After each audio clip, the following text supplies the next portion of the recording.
Regardez, c'est lancé, écoutez bien, on va parler ce soir d'un sujet très intéressant, comme d'habitude. Il y a une Gemara qui est assez étonnante dans Baba Batra. Là-bas, la Gemara, elle parle du petit-fils de Moshe Rabbeinu. Vous connaissez sûrement Moshe Rabbeinu quand même. Et il a eu un fils qui s'appelait Gershom. Et Gershom, il a eu un fils qui s'appelait Yehonatan. Et là-bas, la Gemara, elle raconte que Yehonatan, c'est raconté en vérité dans Shoftim, dans le Nar, qu'il est devenu, le petit-fils de Moshe Rabbeinu, il est devenu un prêtre pour la Avodah Zara. D'accord? Donc le petit-fils de Moshe Rabbeinu qui a lui-même reçu la Torah, qui s'est battu contre la Avodah Zara, eh bien il a eu un petit-fils. Ok, on parle pas de l'arrière-petit-fils, un lointain descendant. Non, juste son petit-fils, il est devenu déjà un Oved Avodah Zara, mais en plus ça un prêtre, c'est-à-dire c'est lui qui gérait, qui animait, qui accueillait les gens qui voulaient faire de la Avodah Zara. C'est assez fou. Je sais pas si cette information elle vous laisse indifférente. C'est assez fou. Le petit-fils, d'accord? On peut s'imaginer que quand on est le petit-fils de Moshe Rabbeinu, on est un Rosh Yeshiva, on est au minimum un bon avraire qui learn bien. Non. Il est devenu un Ovdei Avodah Zara, c'est-à-dire quelqu'un qui faisait un culte idolâtre. D'accord? Le petit-fils d'Avodah Zara est devenu un idolâtre, un prêtre idolâtre. Il faut comprendre comment. Qu'est-ce qui se passe? Il y a un pasouk dans Shemot. Il y a un pasouk dans Shemot, Perek Bet, pasouk Kafalef, qui dit Vayoel Moshe, la Shevet et Taïch. Le pasouk qui dit Vayoel Moshe. Qu'est-ce que ça veut dire Vayoel Moshe, la Shevet et Taïch? Qu'est-ce que ça veut dire ce mot? Vayoel, on dirait un prénom en fait. Alors il y a des Mefarshim qui disent c'est juste un prénom. Mais en vérité, dans le sens de la traduction, ça passe pas très bien un prénom ici. Le passou qui dit comme ça Vayoel Moshe la Shevet et Taïch Vaïten et Tzipora Bito les Moshe. Donc a priori Vayoel c'est a priori Yitro, un des prénoms de Yitro. Sauf que dans le passouk ça marche pas bien cette traduction. Et donc les Mefarshim ils expliquent autrement. Le Midrash il explique que Vayoel Moshe il a, on va dire, consenti, on va traduire pour l'instant par consenti, a accepté de s'asseoir la Shevet et Taïch, donc de résider à côté de l'homme, à savoir Yitro, et ensuite ce même homme, donc Yitro, va y et Tzipora, Bito les Moshe. On sait que Moshe il s'est marié avec la fille de, on vient de commencer, Moshe il s'est marié avec la fille de Yitro, qui s'appelle Tzipora. Donc, si on traduit bien le pasouk, Moshe a consenti à résider auprès de Yitro, et alors Yitro a donné sa fille à Moshe. Très bien. Et là, le Midrash, il dit quelque chose d'incroyable sur ce pasouk. Ce petit mot Vayoel, eh bien, implicitement, il dit quelque chose de très grave. Le Midrash sur Shemot, il dit, dans le Yalkut plus précisément, il dit qu'en fait, au moment où Moshe il a accepté donc de résider à côté de Yitro, donc c'est suite à l'histoire, après que Moshe se soit enfui d'Égypte, il a dû s'enfuir, il a fait un petit passage par le royaume de Couche, etc. Ensuite, il est allé en Midian, et Yitro, c'était le roi de Midian. D'accord? Yitro, qui était d'ailleurs un ancien conseiller de Paro. Il lui-même s'est aussi enfui. Et Yitro n'était pas juif, Yitro était un Kohen, alors c'est pas un Kohen, c'était un prêtre aussi de l'idolâtrie, mais il était en train de faire tchouva à cette époque-là. En tout cas, au moment où Moshe, donc le Midrash dit au moment où Moshe a accepté de résider à côté de Yitro, en fait qu'est-ce qui s'est passé? Écoutez bien le Midrash. Au moment où donc Yitro donne Tzipora à Moshe, sa fille donc, il lui dit comme ça Yitro, Kabel alecha davar echad, accepte une chose. She'ani omer lecha ve'ani notna lecha. Tu vas accepter une chose. Je vais te donner ma fille à condition que tu acceptes une chose. C'est quoi? Aben shi'elicha trila, le premier fils que tu auras, qui s'appelle donc Gershom, le fameux Gershom, le premier fils que tu auras, yiyeh le avodah zara. Il sera offert pour la avodah zara. On fait donnant. Moi j'accepte de te donner ma fille à condition que ton premier fils tu l'offres à la avodah zara. Il n'a pas peur Yitro de proposer un deal pareil à Moshe. Mikan va elach, et ta descendance qui suit, Donc tes autres enfants, à toi Moshe, Yiyé les Shem Shamaim. Mikan va Elar les Shem Shamaim. Ils iront pour Hachem, il n'y a pas de problème, t'en fais ce que tu veux. Et alors qu'est-ce qu'il a fait Moshe? On s'imagine que Moshe il s'est levé et il a mis une grosse patate à Yitro. Il a dit tu m'as pris pour qui? Tu crois que je vais donner mon premier fils à la Avodah Zara? Eh bien pourtant le Midrash il dit quoi? Avec Kibel Alav. Moshe il a accepté le deal. Ouais ok, mon premier fils ira à la Avodah Zara. Ça marche pas. Hein? Ça marche pas. Ça marche pas? Ça marche pas. Tu peux pas faire un tnaï que mon fils. Je vais te donner. Il va pas faire Shabbat. Déjà il n'y a pas la Torah encore. Mais c'est ce qu'il a fait. Mais pourquoi ça marche pas de toute façon? Et pourquoi?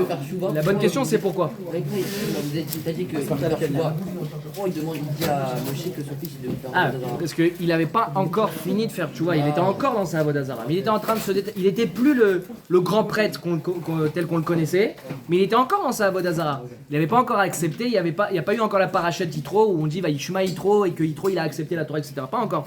D'ailleurs, rien n'est dit que Yitro finalement s'est converti. Il a peut-être continué à être un goy, mais un Ben Noar, quelqu'un qui respecte bien les Shiva Mizot Ben Noar. Ça, c'est une marloquette, à savoir est-ce que Yitro s'est vraiment converti ou pas. En tout cas, ce qui est sûr, c'est qu'en fin de compte, il s'est détaché de sa Avodah Zara. Et donc, le Midrash dit à Marlo. Moshe, il dit à Yitro, non, Mechila. Yitro dit à Moshe, Ishavali, jure-moi que tu donneras ton fils à la Avodah Zara. Vaishvalo. Et Moshe a juré. Chez Nehemar, et d'où j'ai la preuve que Moshe il a accepté de donner son fils à la Avodah Zara. Parce que le pasuk qui dit Vayoel Moshe. Et c'est quoi Vayoel Moshe? Ven ele ela lachon jvoa. Le terme Vayoel, ela, ele, c'est un terme d'engagement. Donc quand je vous ai dit consenti, c'était pas seulement accepter, c'était carrément s'engager, faire un serment. Moshe, il a juré de donner son fils à la Avodah Zara, son premier fils à la Avodah Zara contre la femme. Une question, comment il a pris ce risque alors qu'on dit que le premier né, c'est souvent celui qui ouvre le chemin? T'as raison. C'est aussi un problème, c'est le premier fils, c'est-à-dire, t'as raison. Mais ça rajoute, c'est incroyable ce qu'il a fait. Comment il est arrivé à... Voilà, ça en fait c'est tout l'objet de la question de Moshe. Comment Moshe, il a pu arriver à faire une chose aussi incroyable? C'est le premier fils. Du coup, ici, il a vraiment été dans la Avodah Zara. Alors, on va voir ce qui s'est passé finalement. Finalement, il n'est pas Gershom lui-même devenu Oved Avodah Zara, mais on voit que son petit-fils, le fils de Gershom, lui, il a été un Oved Avodah Zara.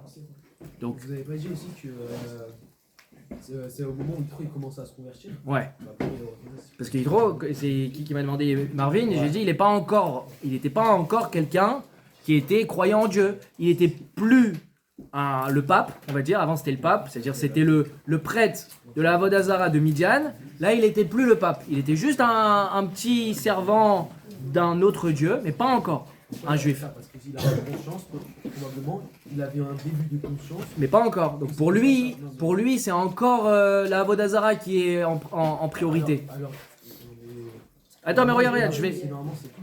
De quoi? Une conversion doit être après 2 ans. Mais il n'est pas... Razak, ça veut dire qu'il n'est pas encore au niveau de comprendre qu'on n'envoie pas son fils à la Avodah Zara. Il a baissé de niveau dans la Avodah Zara, mais c'est pas encore clair. T'as raison. Il est encore au début. Il y a encore beaucoup d'années qui vont passer avant qu'il se convertisse vraiment. Donc, d'ailleurs, la preuve qu'il est un peu mieux, c'est qu'il a quand même accepté que les autres enfants seront pour Hachem. Pour quelqu'un qui est croyant dans un autre Dieu, c'est déjà une étape de dire, regarde, premier fils, que un fils pour la Avodah Zara, les autres fils, j'accepte qu'ils soient pour Hachem. C'est déjà une étape pour lui. C'est déjà quelque chose de bien pour Yitro, tu vois. C'est déjà quelque chose qui montre qu'il n'est pas 100% un idolâtre. Bon.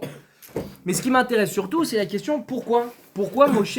Pourquoi Moshe il a accepté de donner son premier fils à la Avodah Zara? Et la réponse va vous choquer, je pense. Mais justement, il faut que la réponse soit choquante pour que vous compreniez bien la force de ce phénomène. Comment ça se fait que Moshe il a pu accepter une chose pareille? Le Maharal, il dit que souvent, les Chachamim, ils arrivent à interpréter dans les paroles d'un homme, en fait, le fond de la pensée, ou le fond de l'intention en tout cas. Peut-être pas la pensée, mais de l'intention de la personne. Lorsqu'une personne va dire A, on comprend que quand il dit A, ça veut dire autre chose qui se cache en vérité derrière. Le A est juste là pour cacher cache derrière une volonté plus profonde. Quand Moshe, on dit le Passouk nous dit juste qu'il a consenti à s'installer à côté de Yitro. C'est ça de base le Passouk, hein. Il consent à s'installer avec Yitro. Yoel Moshe la chevette. Moshe accepte de s'asseoir. C'est juste s'asseoir de base. On n'a jamais vu que dans le Passouk, il a juré qu'il allait donner son fils à la Vodazara. Mais les Chachamim, dit le Maharal, comprennent qu'à partir du moment où une personne accepte de résider avec quelqu'un qui fait de l'idolâtrie, ça cache en réalité quelque chose de plus grave, de plus profond. Et ici, ça cache la volonté, l'acceptation, d'offrir son premier fils à la Vodazara. Parce qu'à chaque fois qu'on dit Vayoel, c'est aussi un langage de hidratsut, juste de volonté. Et ici, carrément, le Midrash explique, le Targum Yonatan, il explique bien là-bas, sur le Passouk, cette envie de Moshe de donner son premier fils. Et qu'est-ce que ça veut dire ici? En fait, dans le contexte, on en est où? Comme je vous ai dit, Moshe, Yitro, il était en train de se détacher de la Vodazara. Mais il n'était pas encore complètement détaché. Il était encore dans une conception où il y avait autre chose que Hachem. Il était encore un serviteur de la Vodazara. Il avait baissé de niveau, commencé, on va dire, à faire tchouva, mais il avait encore beaucoup de chemin à faire. Et même d'ailleurs à cette époque-là, quand Moshe arrive chez Yitro, donc Moshe s'enfuit d'Égypte. Vous vous rappelez qu'est-ce qui s'est passé en Égypte? Pourquoi il s'enfuit Moshe? Moshe de base, il a été élevé chez Paro lui-même, d'accord? À 15 ans, il sort dans la rue pour voir comment vont ses frères juifs. Et là, il voit un gars lever la main sur un autre. Il l'appelle Racha, donc déjà il commence à faire des problèmes. Il dit on fera pas un autre juif. Ok. Et après, il y a un Égyptien qui s'apprête à fouetter. Et là, Moshe il lève la main et l'Égyptien s'enfonce dans le sable. Donc là, Moshe a tué un Égyptien. Il est recherché par la police pour meurtre. Donc Paro le recherche. Moshe il prend les jambes à son cou et il s'enfuit. Bon, là dans la Torah c'est pas trop raconté, mais Midrashim explique qu'il est parti en Couche, il est devenu dans la ville de Couche, il est devenu roi là-bas, etc. Bon, et finalement il est parti à Midian où il y avait Yitro qui était aussi un ancien fugitif d'Égypte. Pourquoi Yitro c'est un ancien fugitif d'Égypte? C'est parce que pareil, quand Paro il avait 3 conseillers, il y avait Bilam, il y avait Yitro et un troisième qui me manque que j'ai oublié, pardon, Iyov, Hazak exactement, Kolakavod, Iyov. Le troisième conseiller, et Paro il a demandé qu'est-ce qu'on fait avec le sauveur juif. Alors il y en a un qui a dit on le tue, il y en a un il a dit je sais pas, et il y en a un autre qui a dit on fait rien. Donc Bilam il a dit on le tue,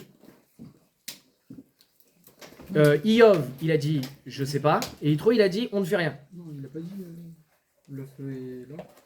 Qui ça? Yitro. Yitro? Non. C'est pas Yitro. Le feu est là, non, c'est quand il est petit ça. Ça c'était avant ça. Il est tout petit. Là il a tué. Non, il a tué un, oui, pardon. Donc Yitro il a dit on fait rien. Et alors Paro il a dit quoi? Tu veux qu'on fasse rien? Un gars qui a tué un Égyptien, on va te tuer toi-même. Yitro il s'est enfui. Yitro s'enfuit, il devient le Kohen Midian, donc le prêtre de Midian, très bien. Donc il a un rôle important en Midian. Et ensuite Moshe rejoint ce Yitro.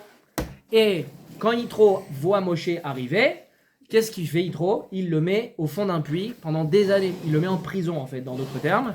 Et c'est Tzipora qui va le nourrir, sa future femme qui va le nourrir. Donc on voit qu'Yitro, il avait peur de Paro parce qu'il s'est dit si je loge un gars qui a tué un Égyptien, moi-même je risque ma vie. Donc il s'est dit premier réflexe, je sauve ma peau. Donc je mets Moshe en prison, dans sa propre ville, d'accord? Pourquoi il n'a pas donné directement? Hein? Pourquoi il n'a pas donné Parce directement? qu'on voit qu'Yitro il était quand même contre Paro puisqu'il a dit on fait rien. Donc il veut pas non plus, de base il veut pas tuer Moshe, sinon il aurait tué Moshe directement. Finalement il le sort du puits, mais bien qu'il y ait eu toute cette histoire où Moshe se fait on va dire un peu maltraité par Yitro, on voit quand même le passage qui dit Vayoel Moshe la shevet et Taïch. On voit que Moshe il a accepté de résider auprès de cette personne, qui est quelqu'un qui l'a mis en prison et qui est quelqu'un qui fait de la Vodazara. D'accord? Et là, on apprend un yesod énorme. Qu'est-ce qu'on apprend ici? Et c'est ça mon sujet. On apprend ici la force de l'influence de notre entourage. Moshe, il a juste accepté de résider, de s'installer, comme vous voulez, de s'asseoir, si on traduit littéralement, auprès de Yitro. Il n'a jamais dit qu'il allait devenir un Ovdei Avodazara, encore moins pour sa descendance. Eh bien là, les Midrashim, les Chachamim, comprennent qu'à partir du moment où Moshe juste accepte, Yoel Moshe, juste il accepte, il y a un désir de sa part, parce qu'encore une fois, Yoel, c'est un lachon de hitratsut, de volonté, et à instant qu'on voit une volonté de résider auprès d'un idolâtre, eh bien le Midrash se permet de dire qu'en fait ici, Yitro a fait jurer Moshe d'offrir son premier-né à la Avodazara. Vous voyez le truc? Quand il a fait Tchouva, il aurait pu casser ce Qui, serment. Yitro? Ouais. J'ai pas dit qu'il avait pas cassé ou j'ai pas dit que Gershom finalement était un Oved Avodazara. Effectivement, finalement Gershom n'est pas devenu un Oved Avodazara. Mais Moshe, il a accepté, avant, il n'était pas encore né Gershom. Parce qu'il n'était pas encore moyen. Après, il n'est pas devenu, bien sûr. Yitro, il a fait Tchouva et Gershom, il est devenu un bon juif, Baruch Hashem, bien sûr. Mais ce que je veux dire, et ce qu'il faut que vous compreniez, c'est que le simple fait, des fois, d'accepter une petite chose, nous, on ne se rend pas compte, on se dit, c'est rien, qu'est-ce qu'il y a, je rigole juste avec ce gars. Bah, des fois, le simple fait d'accepter de rigoler avec telle personne, de discuter avec cette personne, ou simplement d'être au même endroit que des gens qui ont parfois des comportements détestables, eh bien, c'est déjà, en vérité, au fond de nous, une acceptation de faire des choses beaucoup plus graves. Vous voyez avec Moshe, je vais vous donner d'autres exemples, mais vous voyez déjà avec Moshe, le simple fait qu'il accepte de résider avec Yitro, qui est encore une fois un Oved Avodazara, on traduit ici en vérité une volonté de Moshe d'offrir son premier-né à la Avodazara. Je ne sais pas si vous vous rendez compte, c'est incroyable la passerelle. Et ils détestaient Moshe et Yitro. Yitro, il détestait, donc il Il accepte pas. Pourquoi il détestait Yitro? Il le détestait. C'est comme ça. Non, pourquoi il le détestait? T'as en mémoire qu'il le détestait? Ouais, il m'a dit.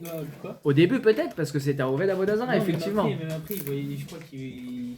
Je sais pas, je me rappelle plus. Ah non, après Yitro il est venu, il lui a donné des conseils et tout. Oui, il lui a donné des conseils, mais ça veut dire.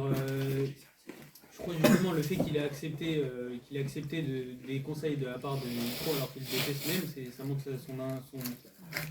sa modestie, mais je crois que Yitro, moi aussi, il se détestait, donc finalement. J'ai pas connaissance de ça la vérité, mais même s'ils se détestaient, ça change quoi ici? Ça change que finalement, il n'a pas accepté d'être avec un. Il n'a pas accepté. Le Passouk qui le dit. Le Passouk qui dit qu'il a accepté de résider.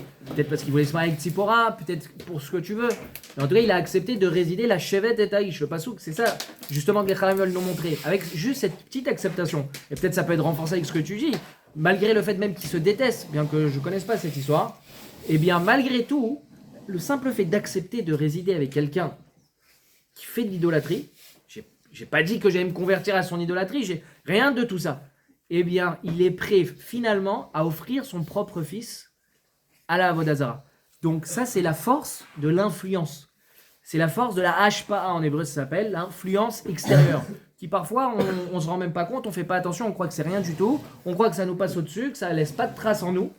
Il faut bien comprendre que parfois, des petites choses, on ferme les yeux. Nous, on a des principes, mais le gars face à nous, il a plus de caractère, donc il s'impose plus. Bon, j'ai pas les nerfs de dire que j'ai pas envie, voilà. N'importe quoi, moi, chez moi, personne dit des gros mots. C'est pas mes enfants qui vont en dire, c'est ma femme non plus, moi j'en dis pas non plus. Si quelqu'un vient à la maison, il commence à dire des gros mots dans tous les sens. Bien sûr, je vais faire en fonction de la personnalité, mais en général, je vais lui dire, regarde, chez nous, on dit pas à la maison, on dit pas de gros mots. Alors, c'est pas très grave, je peux fermer les yeux, je peux faire comme si de rien, s'il n'y a pas mes enfants, il n'y a que moi.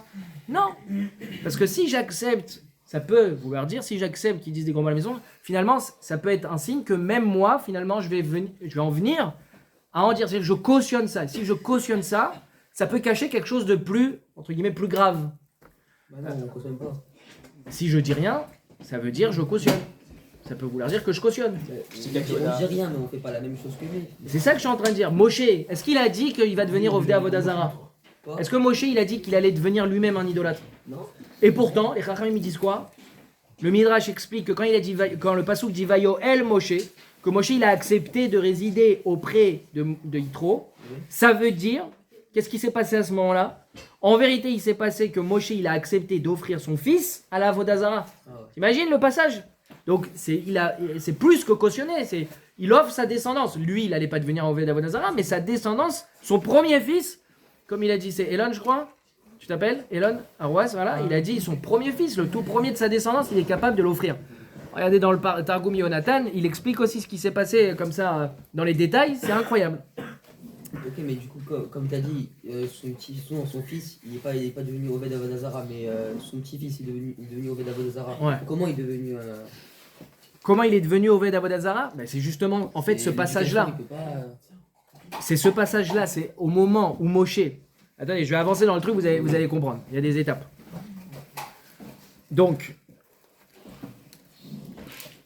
mais la première étape, c'est justement. Pourquoi j'ai ramené cette Gemara dans Baba Batra? Pour comprendre en fait comment le petit-fils de Moshe a pu devenir ça.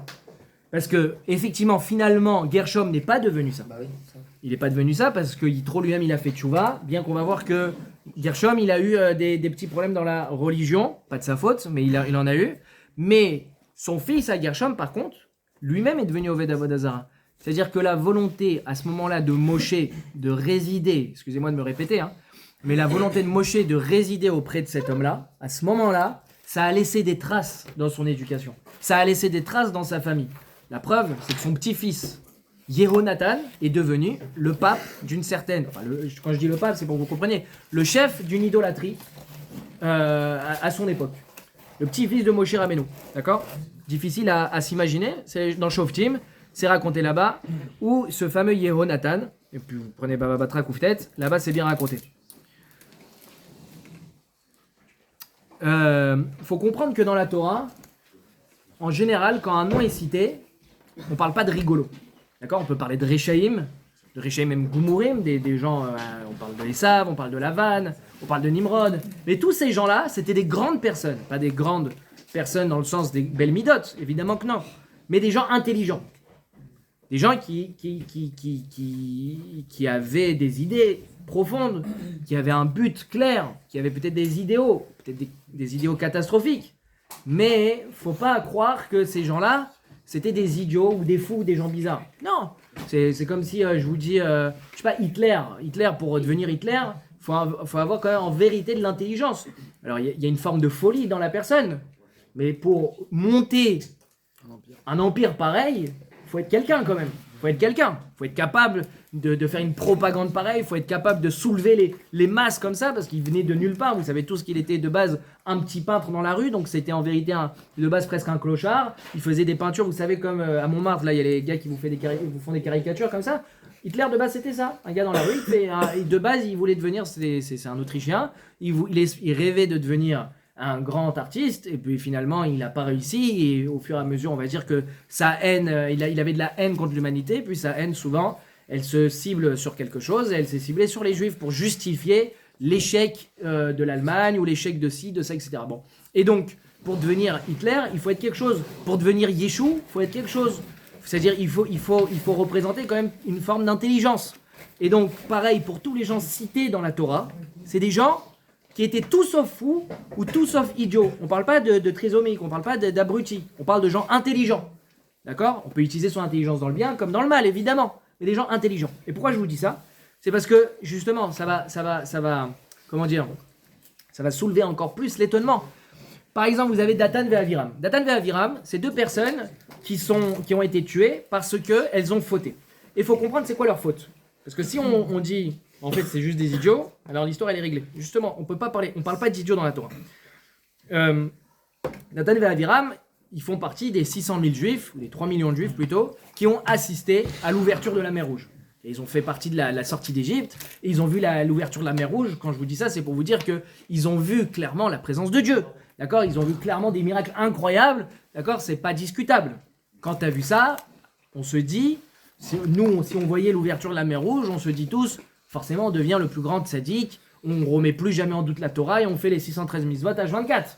On s'imagine tout ça. Et pourtant, Datan et Aviram, lorsqu'il y a eu la manne, vous savez, la fameuse nourriture qui tombait du ciel dans le désert, pareil, quelque chose d'incroyable. Vous imaginez, vous avez de la nourriture spirituelle qui tombe du ciel, pile en quantité comme il fallait. Et ils trouvaient ça normal en fait. Au début, non. Ça, c'est les deuxièmes générations. Au début, non. Au début, ils trouvaient ça choquant, comme tout le monde. Tu vois, de la nourriture. T'as jamais connu de la nourriture qui tombe. Après, les enfants qui, eux, sont nés avec de la nourriture qui tombe, oui. Mais les Datan et Aviram font partie de la première génération. Et qui, eux, donc, ils savent que c'est un miracle énorme. ils savent qu'on n'a pas le droit d'en garder, c'est-à-dire on ne doit pas faire des réserves, parce qu'Hachem il voulait qu'on ait de la Emouna. Tous les jours je vous donne, vous inquiétez pas. Je pense que Hachem il leur dit, je pense que je vous ai suffisamment prouvé que je suis présent, je vous ai suffisamment prouvé que vous n'avez pas à vous inquiéter, je s'occupe de tout, tu s'occupes de rien. Eh bien, dans ces conditions, vous n'avez pas le droit, premièrement, de mettre de côté de la manne. D'accord? Ça c'est première chose. Deuxième chose, Shabbat, vous recevez pareil double ration. Et donc surtout, la deuxième ration, vous ne la gardez pas pour plus tard. D'accord? Vous prenez comme je vous donne. Sans vous inquiéter. Qu'est-ce qu'ils ont fait Datan et Aviram? Ils ont enfreint tout ça. Ça pourrit, non? Hein? Ça a pourri, mais ils ont voulu gruger, comme on dit. Ils ont voulu faire les malins. Ils se sont dit on va tenter, on a peur quand même, truc. Je dis mais comment tu peux? Datan et Aviram, vous avez vu la mer Rouge, vous avez vu les Makotes, vous avez vu la tombée du ciel. Après, Comment tu peux avoir un comportement aussi contradictoire? Comment tu peux voter? Hachem il te dit un truc clair. T'as vu tout ce qu'il t'a fait Moshe? Le Yetzirah, il joue avec en fait. Bien sûr. Ça veut C'est dire forcément le Yetzirah. Non, mais ça veut dire que moi j'ai mon Yetzirah par rapport à ce que je vois. On est d'accord, on est d'accord. Mais Ça veut dire que lui, son Yetzirah, il est très très fort. il est très très fort. Mais Bien ça, sûr. Ça se compense. Bien sûr, mais t'as raison. Mais entre nous, même pas entre nous d'ailleurs, la vérité c'est que malgré tout, ils avaient une Bechira qui n'était pas la même que la nôtre. Ils n'avaient pas la même Bechira et Hachem l'a voulu. Hachem l'a voulu. Il fallait que ce soit un peuple, un groupe de personnes qui soient à fond dans l'acceptation du don de la Torah qui allait arriver dans pas longtemps. Donc finalement, même si tu veux me parler de Yetzirah et de niveau, ça reste incompréhensible des gens, en vérité, qui quand ils ont vu tout ça, et c'est pour ça d'ailleurs qu'ils sont punis encore plus fort. D'accord? Il y en a beaucoup qui sont morts dans le désert. Quand il faut aujourd'hui, au Hachem, on voit pas des gens, au Hachem ou pas d'ailleurs, je sais pas, mais des gens fauter et mourir comme ça à la Macom avec des pogroms, pas des pogroms, pardon, on appelle ça des épidémies, des serpents qui viennent tuer 20 000 personnes d'un coup. Incroyable quand même. La Midatagine a été très violente. Ça veut dire que Hachem il en attendait beaucoup d'eux. Et c'est normal. Je vous ai prouvé, c'est ça qu'Hachem il a fait. Il leur a prouvé. C'est d'ailleurs la seule fois dans l'histoire où Hachem il prouve. Je suis là avec les 10 Makot, avec la Kriyat Yamsouf, avec tous les Nissim que vous avez eu, les Anané Kavod, etc. Et la manne qui fait partie de tous ces Nissim constants. Et pourtant, tu vois des gens qui peuvent avoir un niveau qui a priori est censé être celui d'un Gadol Hador, qui est une proximité avec Hachem énorme, et pourtant se comporter à l'exact inverse. De manquer de tout discernement, de tout bon sens. Comment tu peux ne pas écouter la parole d'Hachem lorsque tu as vu tout ça? Hachem il te dit un truc clair, tu fais pas ça, et hop, tu fais ça. Donc, on voit, bien qu'on parle de gens, Datan Vaviram, c'était pas des idiots, c'était pas des fous. D'accord? C'était des très grandes personnes qui ont mérité de voir la Kriyat Yamsouf. Et pourtant, ils ont un comportement comme ça.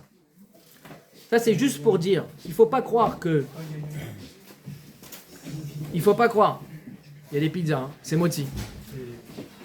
Il faut pas croire que parce que t'es moché, faut pas croire que parce que t'es moché, ou parce que t'es Korach, ou parce que t'es qui vous voulez, le Nassi de Yehuda, le Nassi de tel Shevet, etc., que alors t'es tranquille, que t'es pas concerné par l'influence.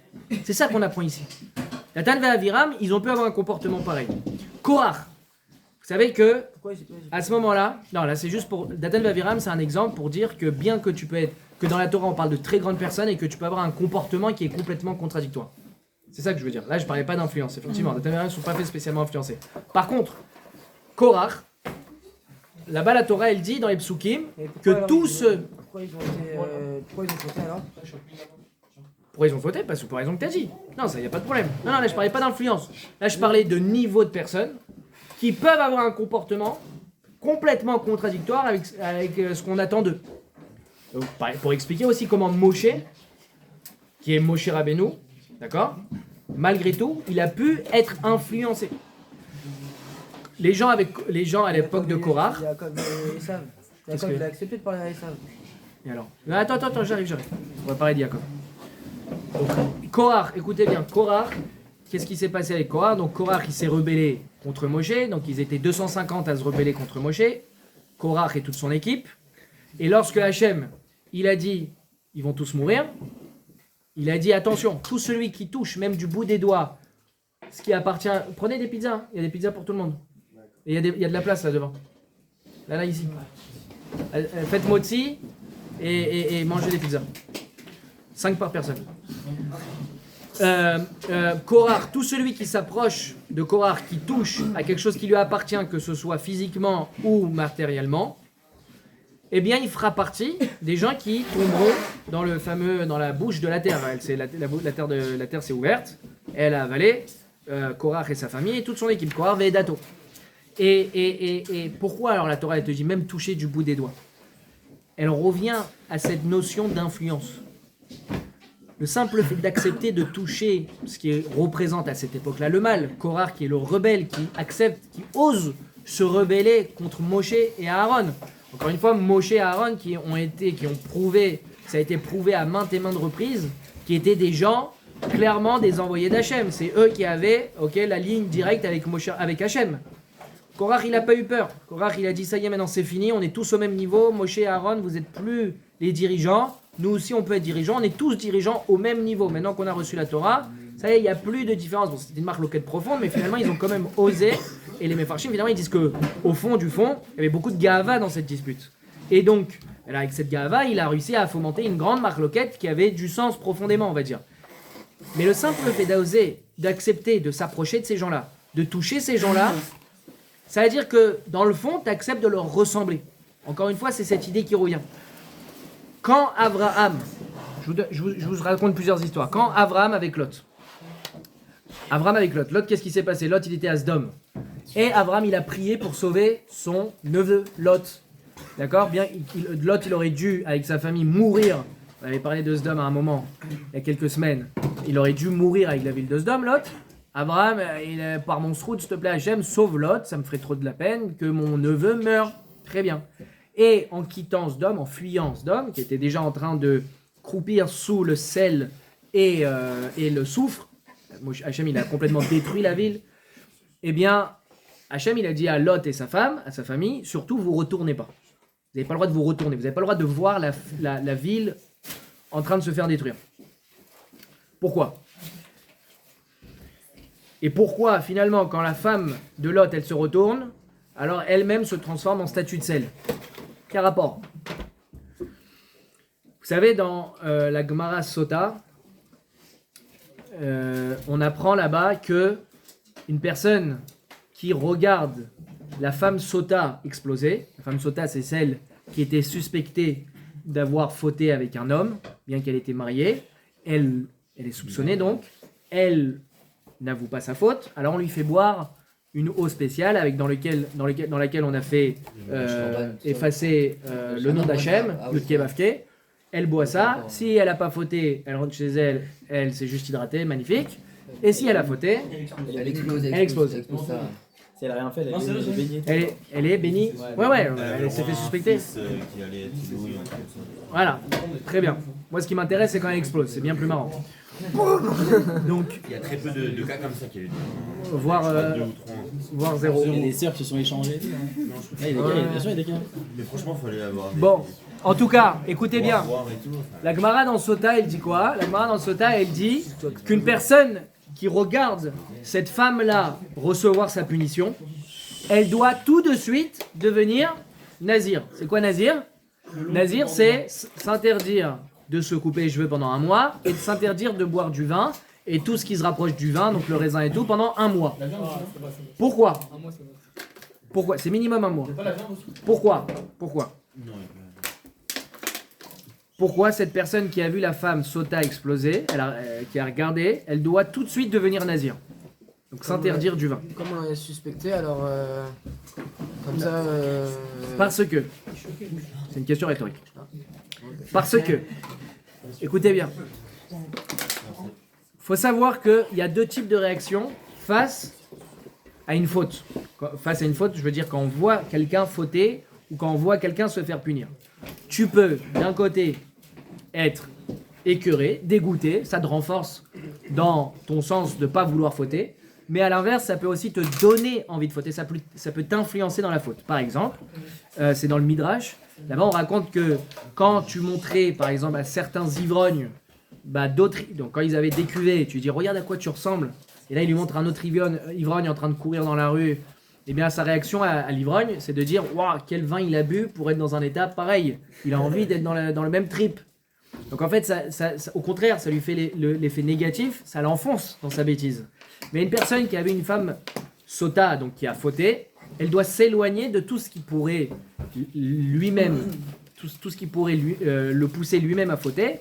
Donc le vin, parce que le vin, quand tu bois du vin, après tu fais un peu le foufou, tu rigoles avec les femmes et tu peux en venir à faire des bêtises.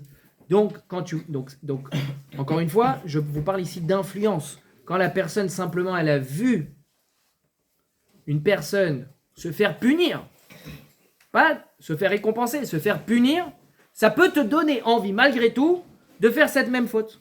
Parce que ça peut te rappeler toi-même une faute que tu as fait. Ça peut, moi, la vérité, moi naturellement je me serais dit ça va te sensibiliser. Pas le faire. Tu sais très bien que tu vas peut-être terminer comme ça. Tu vas peut-être terminer comme ça, Razak. Eh bien en vérité, et ce serait intéressant de parler avec certains prisonniers par exemple, des gens qui ont je sais pas, volé, tué. S'ils voient la punition d'un autre tueur, par exemple un tueur qui se fait lui-même, donc on est je sais pas, dans un pays qui accepte la peine de mort, il se fait tuer, est-ce que lui, ça va l'angoisser, ou au contraire, ça va le remettre dans l'ambiance de vouloir tuer? Et Kanirek ici, alors je dis pas que c'est comme ça, hein, aux États-Unis, je pense que ça il peut y avoir les deux, et ça va être la dernière partie du shiur, il peut y avoir les deux types de réactions. Mais, par précaution, une personne qui voit donc une autre personne se faire punir suite à une faute grave, il faut tout de suite qu'elle ait le réflexe de s'éloigner de ça. Parce que ça peut abîmer en elle, justement, une certaine sensibilité face à la faute. Donc tout de suite, tu fais une action, tu deviens nazir. Et donc, Hachem, il dit à Lot et à sa femme, tu mérites pas de voir la punition de Sdom. Parce que si tu regardes, ça montrerait que tu es encore un peu attaché à tes anciennes mœurs. C'est-à-dire, tu te retournes en mode, ah, ça m'a manqué, ça va me manquer. Pas que tu vas te dire, oh là là, ils se prennent une raclée et je suis content de ne pas y être. Non, si tu te retournes, ça veut dire aller un dernier regard vers mes bons souvenirs. Quelqu'un qui fait tchouva et qui, avant de faire un truc, il regarde ses dernières photos une dernière fois et il dit, ah, cette vie, elle va me manquer. Non, le réflexe à avoir, c'est si vous voulez couper, c'est vite effacer sans même regarder parce qu'en fait, cette petite dernière action montre et peut même abîmer beaucoup plus profondément. Mais dans ce cas-là, ça n'a pas marché. Hein. L'autre, il est toujours devenu encore. Sa femme, elle s'est retournée. Sa femme, elle s'est retournée. Non, mais lui, il est resté un idolâtre. Mais j'ai pas dit le contraire. Non, mais c'est-à-dire, même s'il aurait. Oui. Ah oui, si tu veux, dans tous les cas, il est pas devenu tzadik. Ça, on est d'accord. Et pourquoi Hachem, il leur a interdit de se retourner? C'est cette même histoire qu'on voit dans Sota. Et c'est ce qui est arrivé du coup à comment elle s'appelle, à la femme de Lot, c'est que malgré donc le seul srout qu'ils avaient, à savoir d'être le neveu de Abraham, et que Abraham, pour être gentil avec lui, on allait sauver sa famille, à ce moment-là, ils méritaient plus d'être protégés par ça, et leur seul, et c'est pour ça d'ailleurs que, comment elle s'appelle, la femme de Lot, elle a subi la même punition que la ville de Sdom. Elle n'est pas juste morte. Elle est devenue elle-même une statue de sel. Elle-même, elle a été punie comme la ville de Sdom. Pourquoi? Parce qu'en se retournant, elle montre juste son attachement à la ville. Donc elle mérite la même chose. Elle ne peut plus être protégée, elle mérite la même chose que les gens de Sdom. D'accord? Tout simplement. Juste par rapport au Klalot. Ken. Dans les Klalot, il y a écrit si tu fais ça, tu auras ça. Est-ce qu'on peut dire que c'est. La Torah, elle aurait pas dû écrire les punitions à chaque fois parce que ça peut t'emmener à faire. Elle a mis les punitions, j'ai pas compris. Non, elle a mis. C'est quoi? Qu'est-ce que Torah? Ouais. Et si ça rejoint pas à ce qu'on a dit, c'est que si tu regardes ce qui se passe, si tu regardes les punitions qu'il va avoir, etc., tu vas risquer d'être influencé. Ah, tu veux dire ça peut faire l'effet inverse? Ouais, ça peut faire l'effet inverse. Non mais là tu vois pas la punition, on te lit la punition, c'est-à-dire on te raconte ce qui peut arriver. Mais là je parle de quelqu'un qui a vu la personne subir la punition, c'est pas pareil. Spécialement. Non, t'as raison. En vérité, on voit pas qu'on est nazir systématiquement. Mais la Torah souvent elle fait ça, elle te prend un cas et après apprends de là. Ça veut pas dire qu'à systématiquement on va te mettre la réaction à avoir, mais c'est alors pour ça que la paracha de Sota et Nazir sont juxtaposées, c'est pour t'apprendre qu'en vérité c'est intimement lié. Et donc maintenant à toi de comprendre que dans toutes les situations, Il faut avoir ce réflexe-là de surtout pas regarder. Vous savez, il y a la fameuse histoire du Chafetz Chaim qui un jour, c'était Shabbat, et il a vu des juifs prendre le train pendant Shabbat, il n'avait jamais vu ça. Il sortait du bus, il s'est mis à pleurer. Il dit pourquoi tu pleures? C'est triste, mais pourquoi à ce point pleurer? Il dit déjà parce que ça fait de la peine de voir des juifs transgresser Shabbat. Mais surtout, c'est parce que avoir vu ça, ça m'a déjà abîmé moi-même. Je sais qu'en voyant quelqu'un être Mechael Shabbat, pour moi avant c'était pas concevable que quelqu'un transgresse Shabbat. Puis finalement, le simple fait d'avoir vu, je sens déjà que ça a abîmé en moi, eh bien cette chose si claire pourtant qu'on ne transgresse pas Shabbat. Mais le simple fait de voir, ça peut abîmer. Donc il faut faire attention à ça. Et juste pour finir, en vérité, comme je vous ai dit, il peut y avoir les deux réactions. Je ne vous dis pas de prendre le risque de tester quelle réaction vous allez avoir. Mais on peut voir dans la Torah qu'il y a plusieurs réactions face à l'influence. Aussi les Américains m'ont dit sur On voit les pires. il a refroidi, les Amalekim ils ont refroidi, tout à fait. Il fallait d'ailleurs, à Shaoul, c'est ça qu'on lui a reproché, il fallait les tuer tous.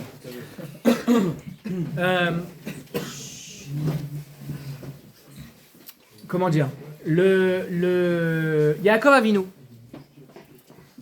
Esav, on peut s'étonner de la direction qu'a pris Esav parce que finalement il a quand même grandi entre Rivka et Yitzhak. Rivka sa maman, Yitzhak son père, Yitzhak qui a été l'un des patriarches et Rivka qui a été une des Imaot, des matriarches. Quand même, tu peux te dire que l'enfant qui va sortir d'eux, eh ben, ça va être un tzaddik comme Yaakov, quoi. C'est incroyable. En fait, il faut comprendre que chaque enfant, chaque être humain peut avoir des attirances différentes. On n'est pas tous nés avec l'envie de devenir le Gadol Hador. On peut naître avec plus de mauvais penchants. Alors, il faut savoir que tout est équitable. Hein. Si tu as beaucoup de mauvais penchants, tu as aussi beaucoup de force pour faire le bien. Quelqu'un qui a peu de mauvais penchants, il aura peu de force pour faire le bien. Bon, c'est bien réparti, sinon c'est injuste. Et donc, Esav, il est né quand même avec un penchant négatif. Et on voit que avoir fréquenté ses parents, au lieu de faire l'effet positif, de lui donner envie d'utiliser ses forces pour le bien, ça l'a conforté, au contraire, dans son envie de faire le mal.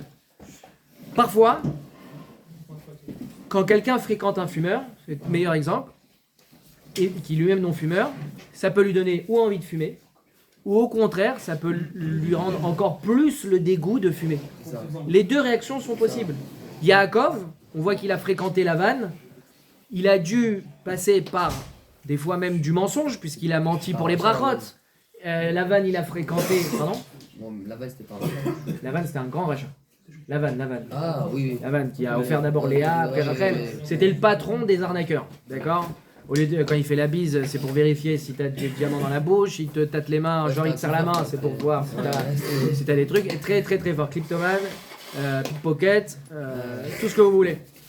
Et Yaakov, qui est l'emblème, le représentant du Hémet, d'accord, de la vérité, et ben il a eu comme compagnon de route Esav et Lavan, agréable, c'est sympa.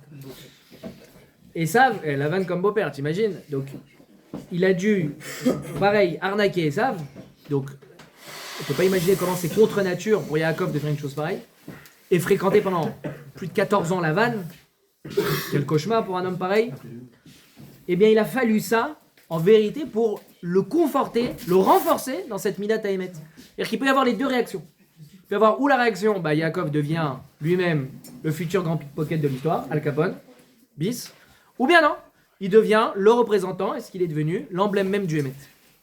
Tout ça pour dire que parfois dans la vie,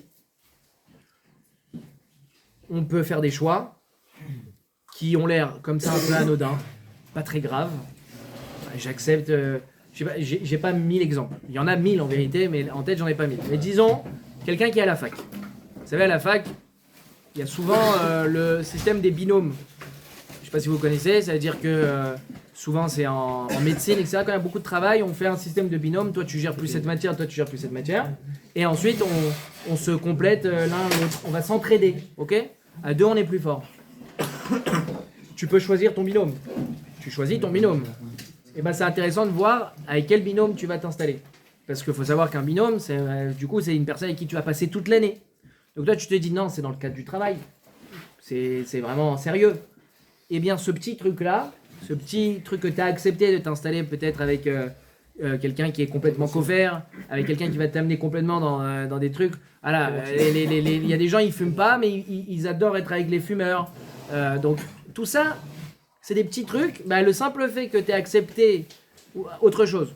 Ouais, c'est pas un bon exemple. Quand Tu même. vas avec des gens, il y a des gens ou des goïms, voilà, tes potes, ils mangent pas cachère. Voilà, ça, Tes potes patos, ils mangent pas cachère, forcément, bah tu les accompagnes au resto. Moi, je vais pas manger quand même, évidemment. Le fait d'aller dans le resto avec eux, c'est déjà un problème. C'est exactement. Pourquoi c'est déjà un problème? C'est exactement l'exemple de Moshe. Moshe Rabbeinu va Yoel Moshe la Shevet et Taïch. On parle de Moshe Rabbeinu. Si quelqu'un ici se sent plus grand que Moshe Rabbeinu, qu'il se lève ou qu'il se taise à jamais. Moshe Rabbeinu, le simple fait d'accepter d'être à côté de Yitro, d'accord? Moshe, il faut savoir, hein, il avait pas 20 ans à cette époque-là. Hein. Il était quasiment à 80 ans déjà, d'accord? C'était déjà presque le Moshe qu'on connaissait, encore quelques jours, et Hachem allait le convoquer pour sortir les Juifs d'Égypte, d'accord? Donc on parle pas d'un petit genou qui sait pas trop où il veut aller. On parle de Moshe Rabbeinu. Il est resté combien de temps en prison? 10 ans, 10 ans. d'après le Midrash, ouais. D'après Targumi Yonatan, Perek Dalet, Pasuk Kav Dalet, là-bas le Targumi Yonatan, il dit qu'il est passé 10 ans en prison, dans le trou, quoi. Et donc... Il a et- vraiment pas aimé. Hein? Il a vraiment pas aimé. Il avait peur de Paro aussi, faut comprendre. Bon. Hein? Rien. Effectivement. Et donc, le Moshe Rabbeinu qu'on connaît, le simple fait d'avoir accepté de résider auprès d'Yitro, eh bien, la finalité, ce qui a été caché au fond, ce qu'ils nous disent les Chachamim, c'est qu'il a été prêt à offrir son premier fils à la Avodazara. Donc, quand quelqu'un me dit, non mais moi je les accompagne au resto, évidemment que je vais pas manger, moi ça me touche pas, moi ça me truc, je dis pas que c'est impossible. Mais est-ce que je vais parier là-dessus? Est-ce que je vais prendre le risque de parier sur un risque pareil? Non, je suis pas fou. Fais pas ça. Des fois, il y a des petits choix comme ça, on se rend pas compte de l'influence de l'extérieur. Et donc, je vous parle pas de tout ce qu'on voit tous les jours, de tout ce qu'on reçoit. On se dit, c'est rien. C'est marrant, il y a un jeune à l'école qui m'a parlé d'un thème qu'il a à traiter. C'est est-ce que, j'ai plus les termes exacts, mais est-ce que aujourd'hui, ou dans un monde où il y a l'algorithme, on va dire, qui gère tout ce qu'on voit, et tout ce qu'on veut voir, tout ce qu'on devrait voir, l'algorithme qui gère tout ça, est-ce qu'on peut encore parler de libre arbitre? Bon, il devait écrire 4 pages, je lui ai dit oui, c'était réglé. Mais évidemment, on a toujours le libre arbitre, sinon on peut être comparé à des animaux. Donc ça, évidemment, il y a toujours le libre arbitre. Maintenant, c'est vrai que c'est possible que le libre arbitre va être limité. Mais ce qui est intéressant, en fait, dans cette question, c'est qu'effectivement, on ne se rend pas compte. Mistama, on se rend pas compte, et parce que on est peut-être encore aux premières générations qui font face à ce fameux algorithme dont tout le monde parle. Et ce qui est intéressant, c'est que maintenant tout le monde est conscient. Il y a 2-3 ans, on parlait pas tellement d'algorithme qui favorise ce que vous devez regarder ou pas. Les jeunes et les moins jeunes n'étaient pas forcément conscients qu'on favorisait les vidéos que vous deviez voir sur vos téléphones. Maintenant, ça, c'est une notoriété publique. Tout le monde est au courant. Et j'entends même que sur TikTok, eh bien, c'est un algorithme de fou. Non, mais vraiment, c'est la cam et tout. Je me dis, c'est encore plus chaud. Moi, j'ai jamais été sur TikTok de ma vie. Et je me dis, mais c'est encore plus grave. C'est-à-dire, les gens, ils sont prêts, ils sont conscients et ils sont hyper contents que l'algorithme est chambé. C'est-à-dire qu'il me rend hyper accro. C'est la cam de ouf. Je suis hyper content d'être hyper accro et qu'il m'aide à être accro de ça. C'est incroyable. Non, mais c'est incroyable. Il dit, non, mais je sais pas, YouTube ou Insta, tout ça, l'algorithme n'est pas aussi ouf que TikTok. Donc, et ils sont contents. Ils disent non, non, mais il est vraiment fou. Comment on peut être content de ça? Moi, ça m'aurait, à mon époque, enfin, tel que je me rappelle, ça, je pense, m'aurait fait exactement l'effet inverse. Ça m'aurait donné l'envie de jeter ça parce que je supporte pas être justement un mouton qui suit bêtement ou qu'on me dicte ce que je dois faire. J'avais comme ça un peu un caractère réactionnaire. Mais faut se rendre compte, c'est intéressant. On parle d'influence, en fait aujourd'hui on est constamment sujet à cette influence, à chaque seconde, à chaque instant, à chaque moment on ne contrôle pas finalement ce qu'on voit puisque on a favorisé Mistama donc des choses à voir et on nous conditionne et on nous limite et on continue à nous faire voir et ça peut-être même au fur et à mesure biaise ce qu'on veut vraiment, c'est même plus ce qu'on veut, puisque au fur et à mesure on a limité notre champ d'envie à ces fameux algorithmes qui nous dit au fur et à mesure ce qu'on veut, puisque il a compris qu'on voulait ci et ça, et ben maintenant c'est que ça. Et donc on est plus capable d'avoir un champ de vision large, plus voir tout ce qu'on veut. Alors, si je voudrais voir maintenant quelque chose, je suis quelqu'un d'extrême droite, si j'aimerais voir des trucs d'ultra gauche, je peux pas. Moi je veux pouvoir avoir le pluralisme, je fais le lourd exprès, mais je veux pouvoir voir ce que je veux. Mais ben non. On nous influence dans un système, toujours, et on nous met des œillères. On met des œillères et on nous influence comme ça. Au fur et à mesure, on peut plus même voir à droite ou à gauche. Donc quand on parle de quelqu'un qui a juste accepté de s'installer à côté de quelqu'un, Moshe Rabbeinu qui a juste accepté de s'asseoir avec Yitro, son petit-fils en est devenu un Oved Avodazara. Ok, mais est-ce qu'il avait une solution de s'installer autre part, Moshe? Bien sûr, on a toujours le choix. On a toujours le choix. Bah, Vayoel Moshe, non, pas Vayoel Moshe. Tu veux me donner ta fille? Bah, j'accepte pas de. Non, ne me donne pas ta fille et tu me donnes pas et je te donne pas mon fils. Tu donnes pas mon fils. Bah, c'est quand même incroyable. D'ailleurs, il faut savoir que Yitro, il y a eu une embrouille, effectivement, plus tard, un moment, entre Yitro et Moshe, justement au Pérec Dalet là-bas. Eh bien, parce que Gershom, il a été Maoul, il a reçu la Brit Mila très très tard à cause de cette histoire. D'accord? Tout ce temps-là, il n'a pas été envoyé en Avodazara finalement. Mais il faut savoir que c'est pas du tout à 8 jours qu'il a reçu la Brit Mila. Donc, a priori, il a failli aller à la Avodazara et il était destiné pour. Et c'est pour ça qu'il n'avait pas reçu, il n'a pas eu la Brit Mila. Parce qu'il était interdit de Brit Mila, parce qu'il était censé devenir un idolâtre. D'accord? Je comprends pas, de toute façon, même si je suis un jurement que je vais pas faire Shabbat, je marche pas. Mais même ça, même si tu veux, je suis d'accord avec toi. Mais ça justifie pas pourquoi Moshe il a accepté de jurer une chose pareille. Il a Tu accepté. veux dire, il a fait semblant? Ouais. Là, tu fais pas semblant d'une chose pareille. Tu Tu prends pas les risques. Tu prends pas le risque. Moi, je dis, je vais me marier avec cette femme parce que je la trouve très bien. Elle m'a sauvé plusieurs fois.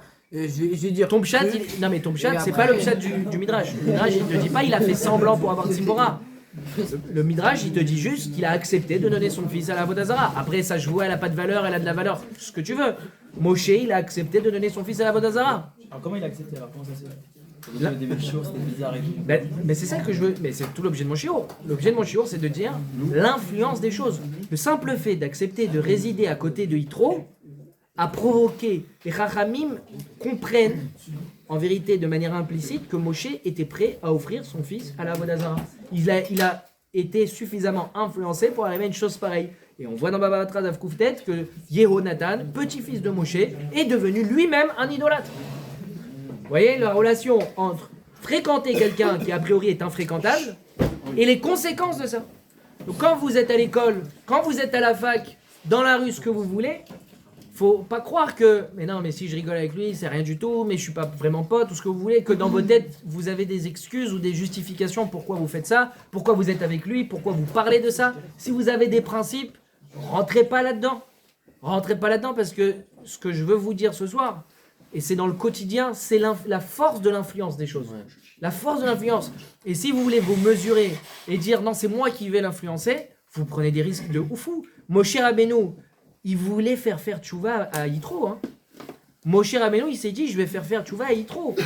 C'est lui qui s'est retrouvé à avoir un petit-fils qui est devenu idolâtre. Donc il n'a pas tellement gagné au change, bien qu'il avait des intentions, les Shem Shamayim. Même si vous vous dites, je vais faire tchouva à cette jeune fille parce que elle est trop mignonne, et en plus de ça, elle est trop mignonne, et je vais lui faire tchouva. Mais c'est pas parce qu'elle est trop mignonne, c'est parce que je veux qu'elle fasse tchouva, parce que moi je suis un bon juif. Moi, ouais, c'est vrai, elle est mignonne, mais non, je veux qu'elle fasse tchouva. Mais il se trouve qu'elle est mignonne quand même, mais elle fera tchouva. Finalement, elle fait pas tchouva, finalement, tout ce qui reste, c'est qu'elle est mignonne, et vous êtes tous les deux mignons. Mazal tov. Mais c'est pas ça. Ça marche pas comme ça. Et la vérité, je pense qu'il y a plein de gens qui connaissent ce genre d'histoire. Je suis avec elle pour l'aider, je suis truc, mais non, mais elle va avancer. Non, non. Fais les devoirs ensemble. C'est quoi? Fais les devoirs ensemble. C'est le binôme. Exactement. C'est l'idée du binôme. Exactement. C'est de travailler en binôme, genre pour l'utilité publique. Et finalement, c'est tout sauf public, c'est très personnel. Donc, faire attention à ça, les gars. Faire attention où vous mettez les pieds. Faire attention à. Même quand il y a plein de Leshem Shamaim. Moi, j'ai appris ça à mes dépens. où à l'époque, j'allais chez les gens, je faisais un chiour à la maison, chez la personne, j'ai beaucoup plus perdu que ce que j'ai gagné. Je me suis dit, c'est bien, j'amène dans la maison de la gdoucha, tatata. J'ai dit, non, mon gars. À un moment donné, j'ai compris que non, parce que finalement, c'est moi qui étais en train de tomber. Pourquoi? Parce que l'ambiance, je suis pas chez moi. Donc l'ambiance, je la maîtrise pas. Donc l'ambiance, s'il y a des gens qui font des trucs bizarres, qui parlent mal, il y a de la musique que j'écoute pas, etc. Je peux pas contrôler. Si tu veux qu'on learn ensemble, tu viens au Beth Midrash chez moi. D'accord? C'est comme ça. C'est pas dans l'autre sens. Et vous savez que, j'ai oublié quel Gemara, il y a Rabbi Yossi, d'accord? Un talent de la Gemara qui a été invité par une communauté lointaine pour devenir le grand rocher Shiva et ils étaient prêts à lui payer 10 000 pièces d'or pour qu'il vienne devenir le rave de la ville. Magnifique. Et tu vas voir, on va te mettre tout à disposition et tu vas pouvoir faire du kirouv et tu vas aimer Marbitz Torah et tu vas faire grandir les gens avec tout ce que tu vas nous apporter. Tu vas voir, on va faire des choses extraordinaires ensemble. Magnifique. C'est comme elle est très mignonne. Vous voyez, la communauté aussi très mignonne. Rabbi aussi, il a dit, je vais être tout seul là-bas, je vais être le seul Tamid Chacham là-bas, je vais être le seul juif qui, comme ça, learn. Il dit, non, je vais pas. Pour tout l'or du monde, j'y vais pas, c'est mort. Et vous croyez quoi? Ni vous allez monter, et moi je vais pas profiter, c'est l'inverse exact, je vais tomber comme vous. Je peux pas grandir avec vous. Je peux pas, si vous voulez, venez vous chez moi. Venez dans le Beth Midrash, là il y a plein de gens qui learn avec plaisir. Mais moi, Chazusham, je vais pas m'exiler dans une communauté qui va finalement me faire tomber. Pourquoi? Parce que la force de l'influence, elle est énorme. Elle est énorme. Et même si je viens avec toutes les bonnes volontés du monde, tout ce que vous voulez, c'est très compliqué. Vous savez, les rabbinim qui tournent dans les villes et les pays, ils doivent ils font vraiment Messirut Nefesh. Vous vous rendez pas compte, ils font Messirut Nefesh parce que c'est pas pachout de sortir de chez soi, de sortir de son environnement comme ça et d'aller dans des endroits paumés où ils risquent en fait, à leur niveau, ils risquent d'être méquilles sur quelque chose, d'accepter certaines choses, etc. C'est des gens qui sont blindés en force. Et souvent, c'est pour ça que souvent on voit des rabbinim qui sont accompagnés de 2-3 chassidim, de 2-3 talmidim qui les accompagnent pour pas être seuls. On peut pas être seul. Pardon ? Voilà, exactement. Ils amènent avec eux le Beth Midrash. Ils peuvent pas rester seuls.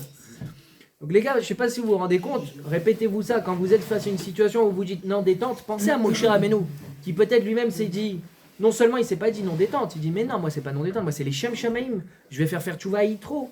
Yitro qui a été un idolâtre, je vais lui faire tchouva. Finalement, le petit-fils de Moshe Rabbeinu, Yehonatan, rappelez-vous de lui, il est devenu idolâtre lui-même. Il a cru faire bien, Moshe Rabbeinu, il est tombé. Ceux qui osaient s'approcher de Korach, il est tombé. Lot et sa femme, ils ont dit non, juste je retourne. Non, mais juste pour dire une dernière fois au revoir. Elle s'est transformée en statue de sel. Ça laisse une trace. Quelqu'un qui voit juste une femme sauter, exploser, il doit devenir nazir. Pourquoi la Torah elle nous met en garde à tous ces niveaux-là, à toutes ces choses-là? C'est parce que l'influence, elle est constante et elle est très souvent imperceptible.